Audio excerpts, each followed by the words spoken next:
প্রিয় দর্শক, আপনাদের স্বাগত ইস্পাহানি মির্জাপুর 0 আওয়ারে।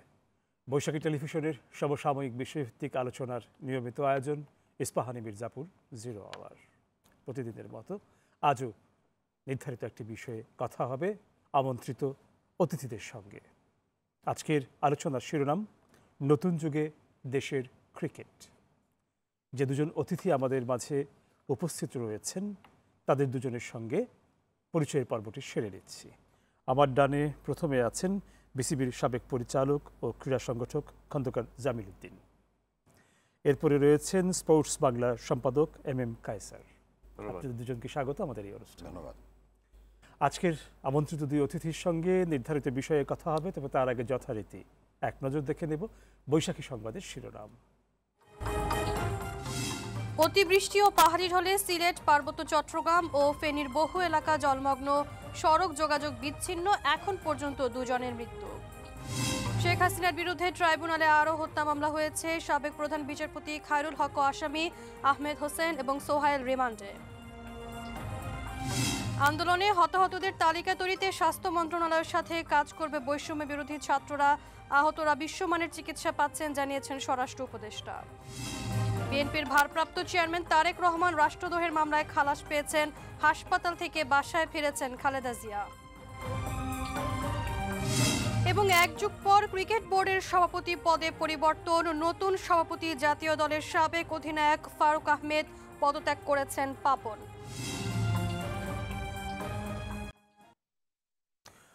প্রিয় দর্শক, দেখছিলাম বৈশাখী সংবাদের শিরোনাম। যাচ্ছি আলোচনায় আজকের দুই অতিথি খন্দকার জামিল উদ্দিন এবং এম কায়সারের সঙ্গে। বাংলাদেশ ক্রিকেট বোর্ডের সভাপতির জায়গায় দীর্ঘ এক যুগ পরে একটি পরিবর্তন আসলো এবং ওনার এই যে দীর্ঘ সময়কাল, সেই সময়কাল নিয়ে বিস্তর আলোচনা সমালোচনা আছে এবং এই সময়কালে বেশ কিছু বড় বড় ঘটনাবলীর মধ্য দিয়ে গিয়েছে বাংলাদেশের ক্রিকেট। সে কারণেও এই সময়কালটি বেশ আলোচিত। তো এই বিষয়টি নিয়েই আজকে কথা হবে। এরই বিরুদ্ধে নতুন সভাপতির দায়িত্ব নিয়েছেন আমাদের সাবেক জাতীয় দলের অধিনায়ক ফারুক আহমেদ এবং তিনি কিছু কথাও বলেছেন দায়িত্ব গ্রহণের পর, সেগুলো নিয়েও আলোচনা হবে। প্রথমে যাচ্ছি খন্দকার জামিল উদ্দিন। পরিবর্তন যখন ভালো কিছু নিয়ে আসে, নিঃসন্দেহে সেই পরিবর্তনকে সবাই স্বাগত জানায়। এই পরিবর্তনের সম্ভাব্য সুফল বা পরিবর্তনটি কেন জরুরি, যে কোনো জায়গা থেকে আপনি আপনার কথা শুরু করতে পারেন। ধন্যবাদ। আমি প্রথমে অভিনন্দন জানাই নতুন যিনি সভাপতি নির্বাচিত হয়েছেন জনাব ফারুক ভাইকে।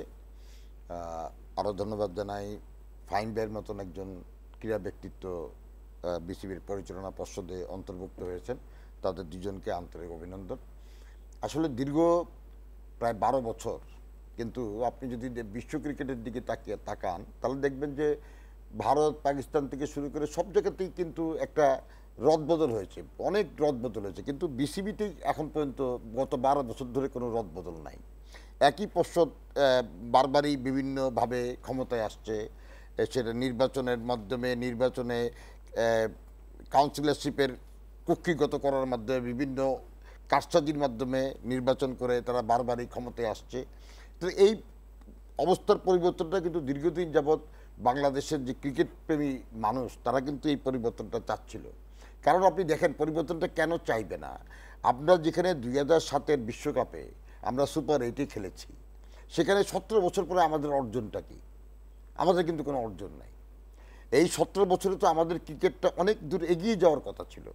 আমাদের ক্রিকেটটা আজকে ওয়ার্ল্ড র্যাঙ্কিংয়ে আমাদের কোনো টুর্নামেন্টে আমরা ফাইনাল খেলতে পারি নাই। সেমিফাইনাল, একটা চ্যাম্পিয়ন্স ট্রফিতে বৃষ্টির কল্যাণে আমরা একটা সেমিফাইনাল খেলতে পেরেছি বটে, বাট সেরকম কিন্তু উল্লেখযোগ্য কিন্তু কোনো সাফল্য আমাদের দেশের ক্রিকেটে নাই। তো যে দেশের ক্রিকেট 2007 সালে 17 বছর আগে ওয়ার্ল্ড ক্রিকেটে ভারতের মতো পরাশক্তিকে বিদায় করে দিয়ে সুপার লিগে, সুপার 8-এ উঠে সাউথ আফ্রিকার মতো পরাশক্তিকে পরাজিত করেছিল, সেই বাংলাদেশ কিন্তু আজকে যে তিমিরে সেই তিমিরেই থেকে গেছে। সুতরাং এই 17 বছরে যদি আপনি মোটা দাগে বলেন বাংলাদেশ ক্রিকেটের কিন্তু আমাদের, হ্যাঁ, আমাদের অর্থ বেড়েছে। বারবারই বিসিবি সভাপতি, প্রাক্তন বিসিবি সভাপতি বলেছেন 900 কোটি টাকা আমাদের ফিক্সড ডিপোজিটে আছে, but that is not enough. আপনার ক্রিকেটের গুণগত মান কতটা পরিবর্তন হয়েছে, আমরা ক্রিকেটে কতখানি এগিয়ে গেছি, that should be the consider. আমার টাকা কত আছে সেটা কিন্তু আসলে ইম্পর্টেন্ট ফ্যাক্টর নয়। কারণ 2007 যখন বাংলাদেশ ক্রিকেট ওয়ার্ল্ড কাপে সুপার 8 খেলেছিল, তখন কিন্তু বাংলাদেশ ক্রিকেটে ওরকম টাকা ছিল না। তখন কিন্তু আমরা সেই পরিচালনা পর্ষদের একজন মেম্বার ছিলাম। তখন কিন্তু আমাদের কাছে সেরকম টাকা পয়সা ছিল না, কিন্তু আমাদের সেই প্রচেষ্টা ছিল, আমাদের সেই আন্তরিকতা ছিল, আমাদের ক্রিকেটারদের উঠিয়ে নিয়ে আসার ব্যাপারে আমাদের সেই আবেগ কাজ করেছে, আমাদের মধ্যে সেই প্রচেষ্টা কাজ করেছে, যার জন্য আমরা সাকিব, তামিম, মুশফিকের মতো প্লেয়ারদেরকে আমরা উঠিয়ে আনতে পেরেছি। তৃণমূলে ব্যাপক কাজ হয়েছে। সুতরাং টাকা কত আছে সেটা কিন্তু ইম্পর্টেন্ট না, ইম্পর্টেন্ট হচ্ছে আমাদের ক্রিকেটটা এগিয়েছে কিনা, বিশ্ব ক্রিকেটের মানদণ্ডে আমরা কোন জায়গায় যেতে পেরেছি। আমরা কিন্তু যদি সেই জিনিসটা বিচার করেন, আমরা কিন্তু বিশ্ব ক্রিকেটের মানদণ্ডে 2007 যেখানে ছিলাম এখনও কিন্তু সেই জায়গাতেই আছি। তার মানে 17 বছরে আমাদের ক্রিকেটের গুণগত কোনো পরিবর্তন হয় নাই। টাকা হয়তো বেড়েছে, কিন্তু আমাদের ক্রিকেটার বাড়েনি। পাইপলাইনে আপনি দেখেন আজকে ক্রিকেটারদের সংকট এখনও। আজকে সাকিব, তামিম, মুশফিক, মাহমুদুল্লাহ এই 4 জন খেলোয়াড় অনেক আগেই রিটায়ারমেন্টে যাওয়ার কথা ছিল, কিন্তু কেন যাচ্ছে না? এখনও কেন আমরা সাকিব নিয়ে পড়ে আছি? এখনও কেন মুশফিক নিয়ে পড়ে আছি? এখনও কেন আমাকে বলতে হয় তামিম ইকবাল কেন ওপেনিংয়ে খেলবে না? তামিম ইকবালকে ওপেনিংয়ে নিয়ে আসার আবারও একটা জোর প্রচেষ্টা আমরা দেখতে পাচ্ছি। মাহমুদুল্লাহকে T20 ওয়ার্ল্ড কাপে আমরা বাধ্য হয়ে খেলাচ্ছি কেন? তাদের তো এখন 37, 38, 39 বছর বয়স, তাদের তো ইতিমধ্যে অবসরে চলে যাওয়ার কথা ছিল, কিন্তু তারা যায়নি। T20 ওয়ার্ল্ড কাপের সময় আমরা আহত খেলোয়াড়কেও নিয়ে খেলতে বাধ্য হয়েছি। কারণটা কি? কারণ আমরা ওদের মাপের খেলোয়াড় আমরা প্রডিউস, এই 17 বছর 18 বছরে আমরা ওদের মাপের খেলোয়াড় প্রডিউস করতে পারিনি, যার জন্য এখনও আমাদেরকে সেই তামিম, মুশফিক, সাকিব, মাহমুদুল্লাহদের দিকে তাকিয়ে থাকতে হয়। আজকে দেখেন সাকিব T20 গ্লোবাল ক্রিকেট খেলে বেড়াচ্ছে, সে বাইরে ছিল, দেশেও আসে নাই, প্র্যাকটিসও করে নাই। সাদা বলের, লাল বলের ক্রিকেটের সাথে তার অনেক দিন যাবৎ কোনো দেখা নাই। টেস্ট ক্রিকেট যেটাকে আমরা বলি, লাল বলের ক্রিকেট, কিন্তু সে অটোমেটিক চয়েস, সেই টেস্ট ক্রিকেট খেলছে। কারণ কি? কারণ আমরা কোনো বিকল্প প্লেয়ার তৈরি করতে পারিনি। এই যে আমরা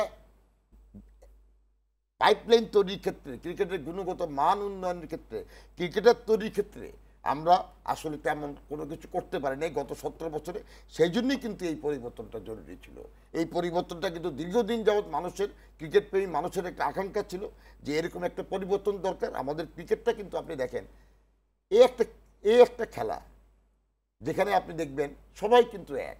আপনি বলেন বিএনপি বলেন, আওয়ামী লীগ বলেন, জাসদ বলেন, জামাত বলেন, সিপিবি বলেন, যত দল বলেন, জাতীয় পার্টি বলেন, এই একটা খেলার ব্যাপারে কিন্তু সবাই এক। এটা আমাদের কিন্তু প্রাণের স্পন্দন। এই একটা খেলাকে আমরা অনেক ভালোবাসি। কেন ভালোবাসি? কারণ বিশ্ব ক্রিকেটে এই খেলাটা আমাদের পতাকাটাকে বিশ্ব দরবারে উঁচিয়ে ধরেছে। আমাদের অনেক সাফল্যের জায়গায় বাংলাদেশের ক্রিকেট, এই ক্রিকেটটা আমাদের দেশকে বিশ্বব্যাপী অনেক পরিচিতি এনে দিয়েছে, যার জন্য আপামর জনসাধারণের কাছে ক্রিকেটটা তাদের প্রাণের স্পন্দন, তাদের একটা ভালোবাসার জায়গা। এই ভালোবাসার জায়গায় আমরা কিন্তু বারবার আঘাত এনেছি। আমরা সেই ভালোবাসার জায়গাটাকে ক্ষত বিক্ষত করেছি।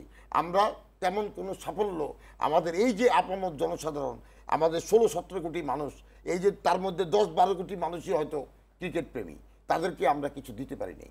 যার জন্যই কিন্তু দীর্ঘদিনের যে ক্ষোভ, এই পরিবর্তনের মাধ্যমে এই ক্ষোভের প্রশমন হয়েছে। নতুন একটা বোর্ড এসেছে, নতুন সভাপতি এসেছেন, এবং আমরা আশা করছি যে এই সভাপতির হাত ধরে, নতুন যুগের হাত ধরে বাংলাদেশ ক্রিকেটটা আবারও সামনের দিকে এগিয়ে যাবে। আবারও আমাদের পাইপলাইনে আমরা সাকিব, মুশফিক, মাহমুদুল্লাহ, তামিমদের মতো ক্রিকেটারদের আনাগোনা দেখতে পাবো। বাংলাদেশ ক্রিকেট আবারও তার পাইপলাইনে তার যে মসৃণ রাস্তা, সেই রাস্তায় চলবে, এবং আমাদের ক্রিকেটটা ইন্টারন্যাশনালি আরও অনেক দূর এগিয়ে যাবে। হয়তো এই যুগেরই হাত ধরে আমরা হয়তো সামনে কোনো বৈশ্বিক টুর্নামেন্টে ফাইনালে খেলবো, চ্যাম্পিয়ন হব। ধন্যবাদ আপনাকে। আসবো আবার আপনার কাছে। MMS কায়সার, ফিরছি এবার আপনার কাছে। আপনার সঙ্গে বিভিন্ন সময়ে কথা হয়েছে এই অনুষ্ঠানেই। ক্রিকেটের বেশ কিছু জায়গা নিয়ে আপনি আপনার অভিযোগ এবং ক্ষোভ দুটোই ব্যক্ত করেছেন। সেই স্মৃতিগুলো মাথায় রেখে আপনাকে প্রশ্ন করছি, কোন কোন জায়গাগুলিতে আপনি মনে করছেন যে এই নতুন সময়ে সবার আগে হাত দেওয়া উচিত, বা কোথায় আপনি বড় সমস্যাগুলো দেখছেন? ধন্যবাদ জয়দা। আমি মনে করি যে প্রথমে আপনি দেখবেন যে এই গত 12 বছরে আমরা কিন্তু ক্রিকেট বোর্ডে সেই পুরনো কোনো চেহারা দেখিনি। প্রত্যেকবার কিন্তু আপনি সব কমিটিতে এবং সব জায়গায় সব পরিচালক একই চেহারা, একই লোকজন দেখে মনে হচ্ছে যে বাংলাদেশ ক্রিকেট বোর্ড পরিচালনার জন্য অথবা ক্রিকেটে এর বাইরে কেউ নেই। এর অন্যতম কারণটা হলো যে বিসিবির যে গঠনতন্ত্রের যে আপনার নির্বাচন করার জন্য যে গঠনতন্ত্রটা তৈরি করা হয়েছে, সেই গঠনতন্ত্রটা এমনভাবে তৈরি করা হয়েছে যে আপনি বাইরে থেকে নির্বাচন করে বা বাইরে থেকে আপনি নির্বাচন করার ইচ্ছা প্রকাশ করলেও আপনি ওই তাদের গোত্রে বা গোষ্ঠীর মধ্যে যদি আপনি না থাকেন তাহলে আপনি পারবেন না। অর্থাৎ একদম পুরোপুরি গঠনতন্ত্রটাকে তৈরি করা হয়েছে যে ছক সাজিয়ে, যেটাকে বলে না যে ছক সাজিয়ে নির্বাচন করা, ঠিক সেরকম ছক সাজানো রয়েছে। এই ছকের বাইরে যিনি থাকবেন তিনি কিন্তু আপনি আউট হয়ে যাবেন। উদাহরণ হিসাবে বেশি দূর যাব না, আমি দুজনের নাম বলি।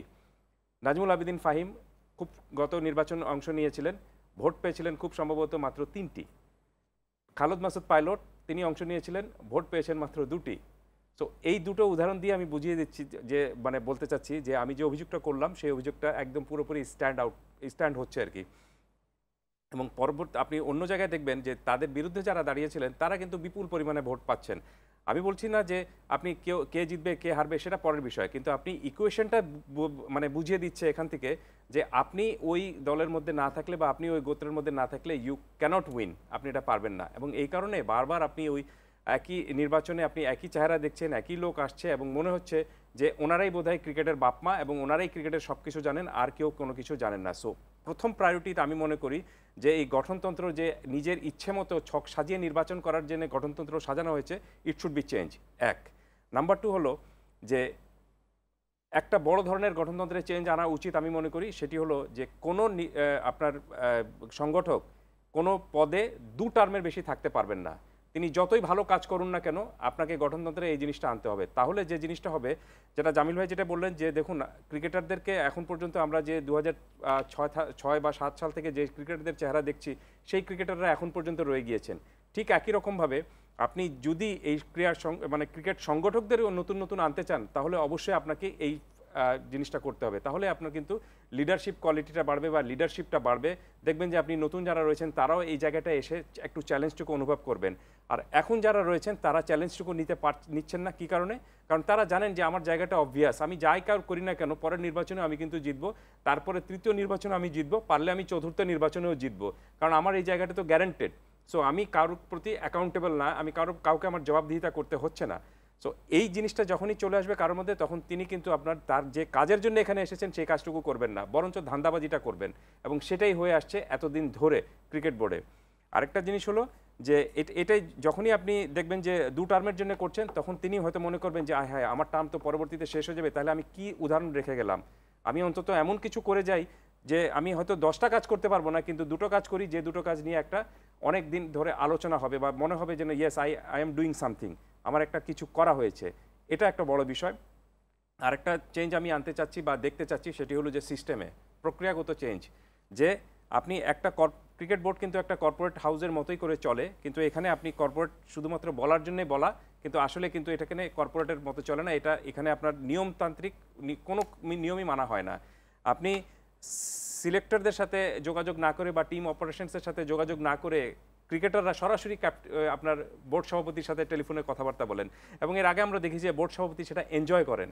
সো বোর্ড সভাপতি যদি সেটা এনজয় করেন তখন তো ক্রিকেটাররা এক ধরনের কিন্তু লাইসেন্স পেয়ে গিয়েছেন যে আমি যেহেতু বোর্ড সভাপতির সাথে সরাসরি কথা বলতে পারছি, তিনি আমাকে কোট করছেন, তিনি আমার কথা বরঞ্চ ওন করছেন, তাহলে আমি বাদবাকি আর যে টিম অপারেশনস রয়েছে অথবা আপনি ম্যানেজারের পদে যারা রয়েছেন বা ইভেন কোচের সঙ্গেও আমি তাকে পাত্তা দিব কেন?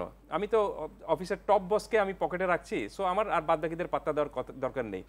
এই জিনিসটা সবচেয়ে বড় যে জিনিসটা হয় সেটা হলো যে আপনি এক ধরনের স্বেচ্ছাচারিতা চলে আসে, এবং কোনো একজন দুজনের জন্য একটু আলাদা নিয়ম এবং বাদবাকি সবার জন্য এক নিয়ম।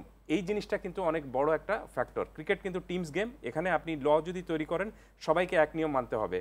কারোর জন্য এক নিয়ম এবং কারোর জন্য আরেক নিয়ম, সেটা যদি আপনি করেন তাহলে এখানে দেখবেন যে আপনি এই ডিফাংশনটা আপনার টিমের মধ্যেই যদি থাকে তাহলে আপনি মাঠে কিভাবে খেলবেন, এটা অনেক ইম্পর্টেন্ট একটা বিষয়। আরেকটা বিষয় সেটা হলো যে আপনাকে অবশ্যই একটা দীর্ঘমেয়াদী প্ল্যান করতে হবে। দীর্ঘমেয়াদী প্ল্যান মানে আপনি 20 বছর মেয়াদী প্ল্যান করতে পারেন, কিন্তু সেটা করার আগে এই আরও একটু চক আউট করে দিই আপনি এক বিশ্বকাপ থেকে আরেক বিশ্বকাপ, এই প্ল্যানটুকু যদি আপনি করেন তাহলে আপনি কিন্তু সামনে বাড়তে পারবেন। কিন্তু আমাদের এখানে দুঃখজনক বিষয় হলো যে বিশ্বকাপের 3 মাস আগে আমরা ক্যাপ্টেন ঠিক করি, বিশ্বকাপের এই সব দল বিশ্বকাপের টিম দিয়ে ফেলেছে, আমরা দিতে পারছি না। দ্যাট মিনস আমরা এমন তো কিছু না যে আপনি বিশ্বকাপ জিতে যাবেন, তাও কিন্তু না। দ্যাট মিনস আপনি কিন্তু যে সিদ্ধান্ত যখন যেটা নেওয়ার প্রয়োজন সেটুকু নিতে পারছেন না, এটাই। আর জামিল ভাই যেটি বললেন যে আপনার শুধু টাকা থাকলে হবে না, আপনার কাজ করার স্পৃহা থাকতে হবে, প্ল্যানটা সেরকমভাবে থাকতে হবে, এবং সবচেয়ে বড় যে জিনিসটা থাকতে হবে জেদ, যে শ্রীলঙ্কা পারলে আমরা কেন পারবো না, শ্রীলঙ্কা বিশ্বকাপ জিততে পেরেছে, আমরা কেন বিশ্বকাপের ফাইনালে এখন পর্যন্ত খেলতে পারবো না। অথচ আপনি যদি হিসেব করে দেখেন তাহলে আমাদের ক্রিকেট দলের যে শক্তি, যে অভিজ্ঞতা, সেটা কিন্তু কোনো অংশে কম না। আর আমি শেষ করছি একটা ছোট্ট উদাহরণ দিয়ে, সেটি হলো যে 2000 সাল থেকে এখন পর্যন্ত বাংলাদেশ টেস্ট খেলছে, 2000 থেকে 2024, এই 2 যুগের কথা যদি আপনি হিসেব করেন তাহলে আপনি দেখবেন যে প্রথম যে যুগটা ছিল 2000 থেকে 2012 পর্যন্ত, সেটা আমাদের জন্য ভালো ছিল। অথচ ভালো হওয়ার কথা কিন্তু যখন আপনি আরো একটু বেশি অভিজ্ঞ হয়ে যাবেন তখন। তো আমরা সেটা হতে পারিনি, কারণ যেরকমভাবে ক্রিকেট বোর্ড পরিচালনা করা উচিত ছিল, যে টেন্ডেন্সি নিয়ে আগানো উচিত ছিল, আমরা সেটা করতে পারিনি। এবং আমাদের কাছে মনে হয়েছে যে পুরো, মানে আমি সাংবাদিক হিসেবে বলবো, আমার কাছে মনে হয়েছে যে পুরো একটা যারা এই বোর্ড পরিচালনার সাথে যুক্ত ছিলেন তারা এটাকে একটা মনে হয়েছে যে একটা it's a part time job. অবশ্যই এটা পার্ট টাইমের মতোই তারা নেবেন, তারা তো কেউ এখানে ক্রিকেট বোর্ডের যারা পরিচালনা রয়েছেন তারা কেউ এখানে টাকা নিচ্ছেন না, কিন্তু অন্যভাবে তারা বেনিফিশিয়ারি হচ্ছেন। এবং কিভাবে বেনিফিশিয়ারি হচ্ছেন সেটা যদি আপনি আমাকে বলতে বলেন তাহলে এটার জন্য অনেক লম্বা সময় লাগবে। বেনিফিশিয়ারি কিভাবে হয়েছেন সেটা একটু নিশ্চয়ই জানতে চাইবো। এখন একটু যাচ্ছি খন্দকার জামিলউদ্দিন ওনার কাছে, পরে আবারও আসবো মিম কায়সার আপনার কাছে, কথা হবে।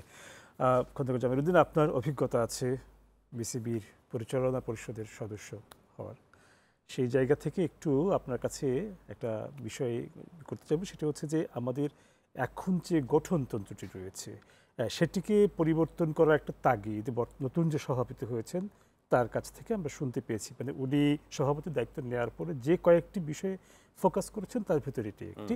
তো গঠনতন্ত্রের সংকটের জায়গাটা এবং কোন জায়গাগুলিতে একটু নার্সিং বা কোন জায়গাগুলিতে একটু পরিবর্তন দরকার, আপনার অভিজ্ঞতা নিরিখে একটু শুনবো। আসলে দেখেন, গণতন্ত্র আপনি এমনভাবে করবেন যেখানে সবাই অংশগ্রহণ করার সুযোগ থাকে। যেমন মনে করেন একটা সময় এই কাউন্সিলরশিপকে কুক্ষিগত করার জন্য সুপার লিগের যে 6টা টিম উঠবে তাদেরকে 2টো করে কাউন্সিলরশিপ দেওয়ার ব্যবস্থা হলো। আমি ক্লাব একটা, আমার 2টা ভোট থাকবে কেন? এটা তো হাস্যকর একটা ব্যাপার। আপনি মানুষ একজন, আপনি যখন ন্যাশনাল ইলেকশনে ভোট দিতে যান আপনি কি 2টা ভোট দিতে পারেন? আপনি একটা ভোটই দিবেন। আমার ক্লাব একটা, কিন্তু আমি 2টা ভোট দিব। কারণটা কি? কারণ হলো তারা প্ল্যান করে নিয়েছেন যে এই 6টা ক্লাব থেকে যদি আমি 2টা করে ভোট পাই তাহলে আমার 12টা ভোট এখানে হয়ে গেল। এক। সেকেন্ড, আপনি কোয়ালিফাইং ক্রিকেটটাকে আপনি ধ্বংস করে দিলেন এই কাউন্সিলরশিপের জন্য। একটা সময় আমাদের কোয়ালিফাইং ক্রিকেটে 50-60টা দল অংশগ্রহণ করত। আমি তখন সিসিডিএমের চেয়ারম্যান ছিলাম। কোয়ালিফাইং ক্রিকেটের এন্ট্রি ফি ছিল 5,000 টাকা।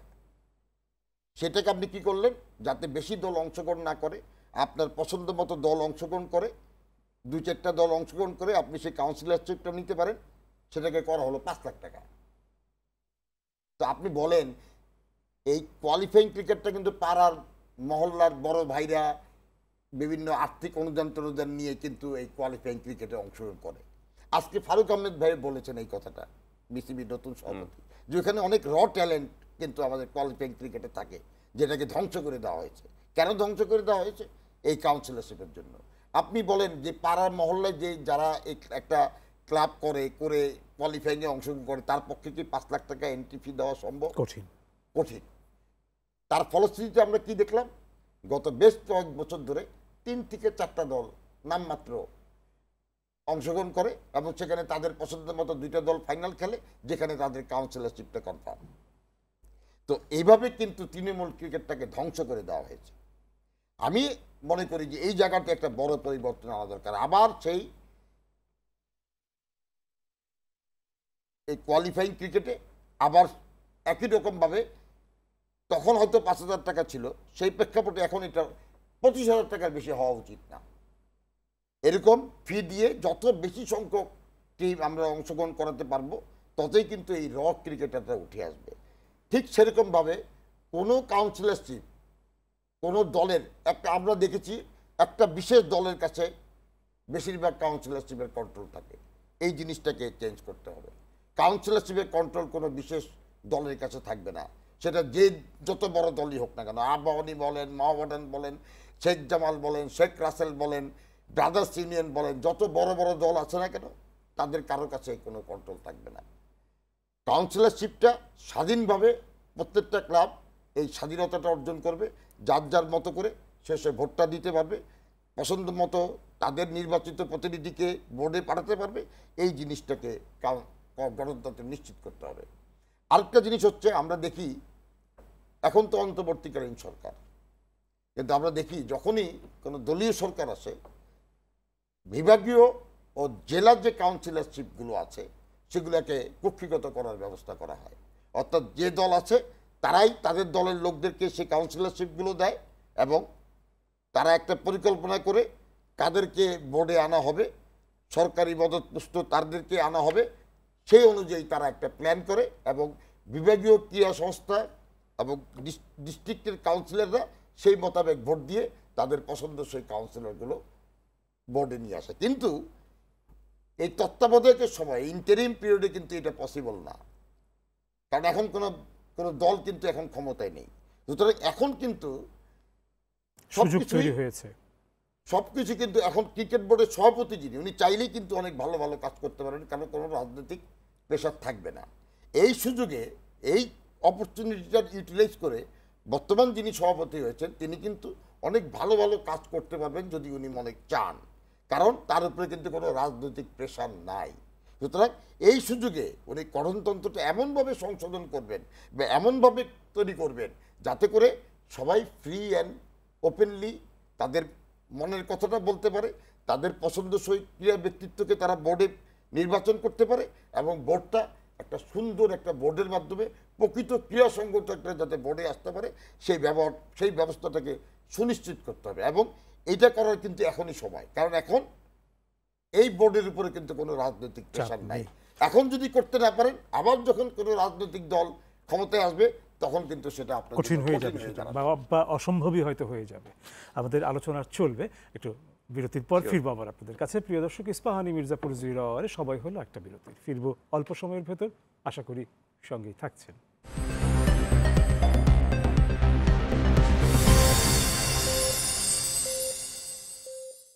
প্রিয় দর্শক, আপনাদের আবারও স্বাগত ইস্পাহানি মির্জাপুর 0 আওয়ারে।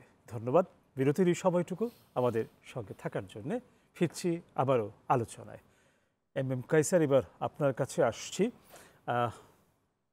পালা বদলের এই সময়টায় কদিন ধরে আমি নাম উল্লেখ করছি না, আপনি দীর্ঘ সময় ধরে ক্রীড়াঙ্গনের সাংবাদিকতায় আছেন, আপনি নিশ্চয়ই ধারণা করতে পারবেন একজন সাবেক পরিচালক সম্পর্কে যার প্রভাব নিয়ে বিস্তর কথা হচ্ছে, এমনকি বিপিএলে ম্যাচ পাতানোর মতন অভিযোগও তার ব্যাপারে উঠেছে। তৃতীয় বিভাগ, দ্বিতীয় বিভাগ ক্রিকেটে ওনার নানা ধরনের হস্তক্ষেপের অভিযোগ উঠেছে। তো এই ধরনের বিষয়গুলো আসলে আপনি যেহেতু মাঠের সঙ্গে সরাসরি সম্পর্কিত, একটু আপনার কাছ থেকে শুনতে চাই। না, যার বিরুদ্ধে অভিযোগ উঠেছে এটা নতুন না, এর আগেও কিন্তু উঠেছিল। এবং ধরুন আপনি ম্যাচ পাতানো থেকে শুরু করে আম্পায়ারদের প্রভাব বিস্তার করাটা এবং নির্দিষ্ট একটা দলকে জিতিয়ে আনার বিষয়টা, এটা কিন্তু আপনার টেলিভিশন মিডিয়া এবং আপনি পত্রিকায় অনলাইনে আমরা কিন্তু প্রচুর লেখালেখি হয়েছে। লেখালেখি যে হয়নি তা কিন্তু না। তো ওনারা বারবার শুধু বলতেন যে প্রমাণ নিয়ে আসেন। তো প্রমাণ নিয়ে আসার, প্রমাণ করার দায়িত্ব তো আমার না। আমি রিপোর্ট করছি, আপনি অভিযোগটা উঠেছে, এখন বাদবাকি তদন্তটা আপনারা তৈরি করবেন বা আপনারা দেখবেন। কিন্তু ওনারা ম্যাক্সিমাম সময় এই জিনিসগুলো হেসে উড়িয়ে দিয়েছেন অথবা পাত্তা দিতে চাননি। এবং এটার ফলে যেটি হয়েছে যে একসময় কিন্তু আপনি ক্ষোভ দানা বাঁধতে বাঁধতে এমন পর্যায়ে গিয়েছে, যেটা জামিল ভাই উল্লেখ করলেন, যে এখন তৃতীয় বিভাগ শ্রেণীতে যে তৃতীয় বিভাগের যে কোয়ালিফাইংয়ের কথা কেন বলা হচ্ছে, কারণ এটা কিন্তু আপনার এখান থেকে কিন্তু আপনার শুরু হয় উত্তরণটা, সেই উত্তরণের পথটাই আপনি বন্ধ করে দিয়েছেন, অর্থাৎ রাস্তাটাই আপনার বন্ধ করে দিয়েছেন। যে আপনার কোয়ালিফাইং লিগে আর তৃতীয় বিভাগ কোয়ালিফাইং লিগে মাত্র দুটো দল, একটা দল ফাইনাল খেলবে, এই দুটো দলই ফাইনালে খেলবে, যে কোনো একটা দল চ্যাম্পিয়ন হবে এবং এই দু দলই থেকে আপনার কাউন্সিলরশিপ আসবে। মানে অন্য কাউকে আপনি সুযোগটা দিতে চান না, শুধুমাত্র কি কারণে 4 বছর পর পর যে একটা ভোট হয়, সেই ভোটের নিজের স্বার্থ উল্লেখ করার জন্য এই কাজটুকু করে থাকেন। এটি গেল একটি দিক। আরেকটি দিক হলো যে আপনি দেখবেন যে আমাদের এখানে ক্রিকেটের পেছনে খরচটা না করে মানে প্রপার জায়গায় খরচটা না করে অন্যান্য জায়গায় খরচ করা হয়। আপনি আতশবাজিতে বেশি খরচ করা হয়, আপনি যে কোনো উদ্বোধনী অনুষ্ঠানে গায়ক বা নায়ককে অথবা যে নায়িকাকে নিয়ে আসার পেছনে যে খরচটুকু করা হয় সেটা কিন্তু আপনি ক্রিকেটের পিছনে খরচ করা হয় নাই এর আগে পর্যন্ত। আমি বলছি, আমি উদাহরণ হিসাবে ছোট্ট একটা উদাহরণ দিচ্ছি। এটা 2010 সালে আমি একটা রিপোর্ট করেছিলাম। বাংলাদেশ নারী দল যারা রয়েছে তারা নারী দল একটা ম্যাচ খেললে কত টাকা ম্যাচ ফি পেত জানেন আপনি? সেই সময়টায় 2010-এ 500 টাকা। 500 টাকা একটা ম্যাচ ফি একটা নারী দল পেত। এই আমরা লেখালেখি করার পরে কিন্তু এই জিনিসটা ক্রিকেট বোর্ডের নজরে আসছে এবং তার আগে পর্যন্ত ক্রিকেট বোর্ড এটা নজরে দেয়নি। আজকে সেই নারী দল কিছুটা হলেও যে টাকাটা পাচ্ছে বা যে আপনার পারিশ্রমিকটা তারা পাচ্ছে, সেটাও ম্যাচ ফি যারা পাচ্ছে সেটাও কিন্তু আপনার লজিক্যাল না। আপনি এই যুগের জন্য সেটাও কিন্তু লজিক্যাল না, কারণ তাদের তো দ্বিতীয় কোনো পেশা নেই। এই পেশা করেই কিন্তু তারা আপনার জীবন জীবিকা অতিবাহিত করছে। তাহলে পৃথিবীর অন্যান্য দেশের মতো আপনি যখন পারফরমেন্স চান, তাহলে সেই টাকাটা তাদের মতো করে দিবেন না কেন? তাদের মতো করে বা তাদের সমানই আপনি না দিলেন, অন্তত কাছাকাছি যেতে পারে সেই ব্যবস্থাটুকু তো অন্তত করাটা উচিত। সেটাও কিন্তু আমরা করছি না। অথচ আমরা কিন্তু আতশবাজির পেছনে বেসুমার টাকা উড়াচ্ছি, কোনো সমস্যা নেই, এবং অন্যান্য বিষয়ের দিকেও কিন্তু আপনার খরচটুকু হচ্ছে, কিন্তু ক্রিকেটে যেখানে আপনার প্রপার ইউটিলাইজ করার কথা টাকাটা, সেই জায়গাটাকেও হচ্ছে না। এটি হলো একটি দিক। আরেকটি দিক হলো যে আপনি ক্রিকেট বোর্ডে অনেক ধরনের রাইটস বিক্রি হয়, আপনার টিভি রাইটস বিক্রি হয়, স্পন্সরশিপ রাইট বিক্রি হয়। সেই জিনিসগুলো কখনোই কিন্তু মানে আপনার খুব যে একটা প্রপার ওয়েতে হয়েছে অথবা সবাইকে জানিয়ে হয়েছে অথবা একটা সুন্দর সিক্রেট না রেখে করা হয়েছে তা কিন্তু না। এখানে আমরা দেখেছি যে শুধুমাত্র দুটো তিনটো দলই বা দুটো তিনটো কোম্পানি অথবা দুটো তিনটো সার্টেন একটা সিন্ডিকেট আপনার পুরো জিনিসটা নিয়ন্ত্রণ করত, এবং সেটা হয়ে আসছে বছরের পর বছর। এর ফলে যেটি হয়েছে যে বাদবাকি যারা রয়েছে তারা কিন্তু এখানে আর আগ্রহই দেখাতো না আপনার পার্টিসিপেট করার জন্য, কারণ তারা জানে যে we don't have any chances. So যে জায়গায় সুযোগটাই নেই সেখানে আমি খামাখাকা এখানে বিট করে আমার লাভটা কি হবে?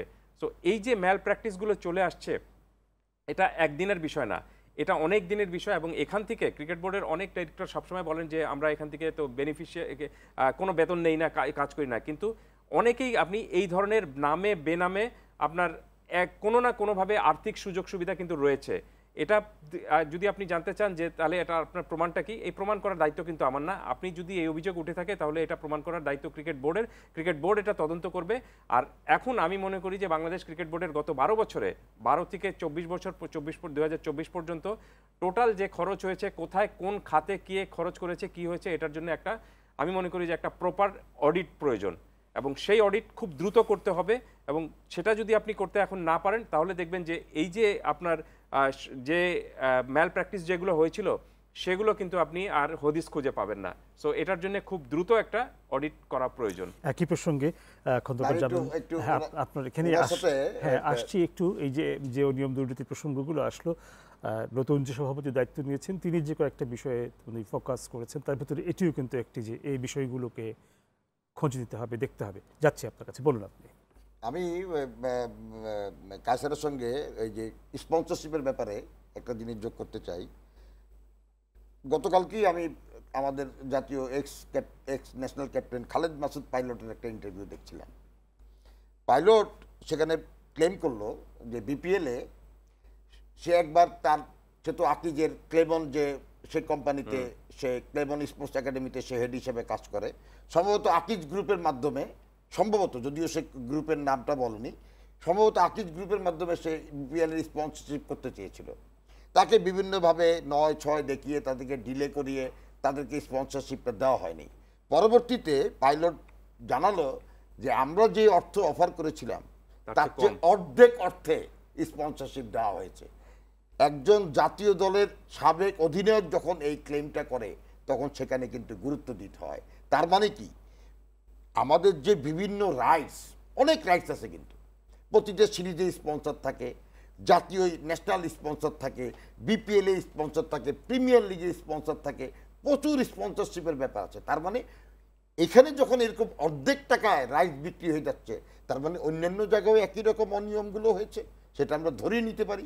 কারণ একজন এক্স ন্যাশনাল ক্যাপ্টেন ক্লেমটা করেছেন, তার ক্লেমটাকে আমরা ফেলে দিতে পারি না। এক, সেকেন্ড, আমরা যখন বোর্ডে ছিলাম তখন আমাদের একটা নিয়ম ছিল, সেটা বোর্ড থেকে স্পেসিফিক্যালি বলে দেওয়া হয়েছিল যে প্রত্যেকটা সিরিজ আয়োজনের পরে হিসাব দিতে হবে কোন খাত থেকে কত ব্যয় হয়েছে, কত আয় হয়েছে, আয় যদি না হয়ে থাকে সেখানে কত ঘাটতি হয়েছে, সব সাংবাদিক সম্মেলন করে জানিয়ে দেওয়ার জন্য। ইভেন আমি যখন টিকিট অ্যান্ড সিটিং কমিটির চেয়ারম্যান ছিলাম, কায়সার নিশ্চয়ই মনে আছে, আমি প্রতিটা সিরিজে কোন টিকিটে কত টাকা ব্যয় হচ্ছে এবং সিরিজের পরে আমরা টিকিট বিক্রি থেকে কত টাকা কোন খাত থেকে আয় করলাম, প্রত্যেকটা জিনিসের কিন্তু আমরা সাংবাদিক সম্মেলন করে হিসাব দিয়েছি। কিন্তু দুঃখজনক বিষয় হচ্ছে আমরা 2011-তে ওয়ানডে ওয়ার্ল্ড কাপ করলাম ভারত এবং শ্রীলঙ্কার সঙ্গে। এরপরে 2014-তে আমরা T20 মেন্স এবং উইমেন্স দুইটা ওয়ার্ল্ড কাপই বাংলাদেশে করলাম। আজ পর্যন্ত কোনো হিসাব পেলাম না ওইসব বড় বড় ইভেন্ট থেকে, যেখানে আমরা একটা সিরিজের পরে হিসাব দিয়েছি সবসময়, এবং কায়সার সেগুলো সব সাক্ষী আছে যে আমরা প্রত্যেকটা সিরিজের পরে আয় ব্যয়ের হিসাব জনসমক্ষে তুলে ধরেছি। কোন খাতে কত টাকা ব্যয় হয়েছে, প্লেয়ারদের পিছনে কত টাকা ব্যয় হয়েছে, জার্সির পিছনে কত টাকা ব্যয় হয়েছে, টিকিটের পিছনে কত টাকা ব্যয় হয়েছে, প্রত্যেকটা জিনিস আমরা কিন্তু বিশদ তুলে ধরতাম। কিন্তু দুঃখের বিষয়, এত বড় বড় event, world event, ICC world cup, T20 world cup, women's T20 world cup, এতগুলি বড় বড় ইভেন্ট করার পরেও আমরা জানতে পারলাম না সেই ইভেন্টগুলো থেকে আমাদের কত ব্যয় হলো, আমাদের কত আয় হলো। আমরা সেই ধরনের কোনো হিসাব এখন পর্যন্ত কিন্তু আমরা জানতে পারলাম না। This is absolutely rubbish. আপনি এত বড় বড় ইভেন্ট করবেন, আপনি শুধু বললেই তো হবে না আপনার কাছে 900 কোটি টাকা আছে। এই টাকাটা তো 3000 কোটি টাকা হতে পারে, এই টাকাটা তো 2000 কোটি টাকা হতে পারে। আপনি যদি হিসাব দিয়ে 900 কোটি টাকার ব্যালেন্স দেখান, দেন উইল এগ্রি যে ঠিক আছে 900 কোটি টাকা জেনুইন ইনকাম। কিন্তু এই 900 কোটি টাকা যে 2000 কোটি টাকা না, আমি কিভাবে বুঝবো? আমি তো কোনো হিসাব পাইনি। জনগণ কিভাবে বুঝবে? জনগণ তো কোনো হিসাব পায়নি। সুতরাং ইটস এ ফার্স। বারবার এই কথাটা বলে হাইলাইট করা যে আমরা বিসিবি অনেক ধনী, কিন্তু আমরা যে এর চেয়ে অনেক বেশি ধনী না, সেটা কে বলবে? সেটার গ্যারান্টি কে দিবে? এই জিনিসগুলো আমি মনে করি যে নতুন যে কমিটি এসছে, আমি আশা করব যে সামনে যে সিরিজগুলো বাংলাদেশে হবে, আমরা যেসব জিনিস স্পন্সর করব, এই আয় ব্যয়ের হিসাবটা, সঠিক হিসাবটা প্রেস কনফারেন্সের মাধ্যমে, আমি মনে করি যে বর্তমান যে সভাপতি উনি খুবই পরিষ্কার মানুষ, খুব ক্লিন ইমেজের একজন ব্যক্তি, ফারুক ভাই, ফাহিম ভাই তার সঙ্গে আছেন, খুবই ক্লিন ইমেজের আরেকজন ব্যক্তি। আমি মনে করি সামনে যে আমাদের ইভেন্টগুলো হবে, সেই ইভেন্টে স্পন্সরশিপ থেকে শুরু করে আয় ব্যয়ের হিসাবগুলো ওনারা জনসমক্ষে পেশ করবেন, জনগণ যাতে জানতে পারে যে আমাদের ক্রিকেটের এখন ভ্যালুটা আসলে কি। আজকে যদি আমি 50 লাখ টাকায় স্পন্সর বিক্রি করি, সেটার একরকম কিন্তু ব্যাপার, আবার যদি সেটা 5 কোটি টাকায় বিক্রি করি, সেটা কিন্তু আরেক রকম ব্যাপার। তার মানে এটা যদি আমরা প্রকাশ করি, আমরা কিন্তু বুঝতে পারবো আমাদের ক্রিকেটের ভ্যালুটা কোন জায়গায় গিয়ে দাঁড়িয়েছে। আমাদের আরেকটা বিরতির সময় হয়ে গেছে, ফিরবো আবার আপনাদের কাছে বিরতির পর। প্রিয় দর্শক, ইস্পাহানি মির্জাপুর 0 আওয়ারের সময় হয়েছে আরও একটা বিরতির। ফিরবো কিছুক্ষণের ভেতর, আশা করি সঙ্গেই থাকছেন।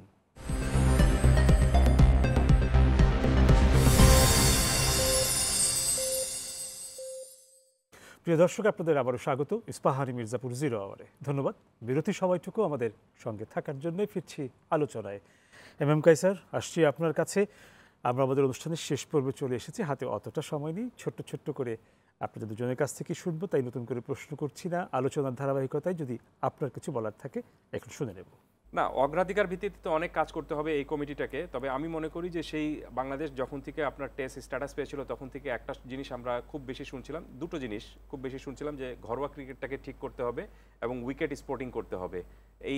সেই 2000 সাল থেকে এখন 2024-এ এসেও কিন্তু সেই একই কথাই আমাদের শুনতে হচ্ছে। ঘরোয়া ক্রিকেট নিয়ে কিন্তু বিস্তর সমালোচনা আছে এখানে। রাইট, ঘরোয়া ক্রিকেটটা যদি আপনি ঠিক না করেন বা যদি এটা কম্পিটিটিভ না করেন, তাহলে আপনি ইন্টারন্যাশনাল ক্রিকেটে টিকে থাকতে পারবেন না। কারণটা হলো যে ইন্টারন্যাশনাল ক্রিকেট হলো কি আপনার পারফরমেন্স দেখানোর জায়গা, এখানে কিন্তু শেখার জায়গা না। আপনি শিখে এসে এখানে পারফরমেন্স করবেন, তো সেই শেখার জায়গাটা কোথায়? ঘরোয়া ক্রিকেট। অথচ সেই জায়গাটায় আমরা সবচেয়ে বেশি অবহেলিত, আমরা সেটাকে পাত্তাই দেই না। মানে যেটাকে বলা হয় যে শুধুমাত্র করার জন্য করা অথবা আয়োজন করার জন্যই করা, এরকমভাবে করা হয়ে থাকে। অথচ এই টুর্নামেন্টটাকে আপনি বা এই ক্রিকেটটাকে আপনি যতদিন না পর্যন্ত কম্পিটিটিভ করবেন, যতদিন না পর্যন্ত এটাকে মর্যাদাশীল করবেন, এবং এটার মধ্যে এক ধরনের একটা প্রতিযোগিতা, প্রতিদ্বন্দ্বিতা এবং সেই ধরনের একটা তেজস্বীপনা যতদিন না পর্যন্ত না আনবেন, ততদিন পর্যন্ত আপনি কিন্তু ইন্টারন্যাশনাল ক্রিকেটে গিয়ে ভালো করতে পারবেন না। আমি উদাহরণ হিসাবে বেশি দূর যাব না, শুধু ভারতের উদাহরণটাই দিই।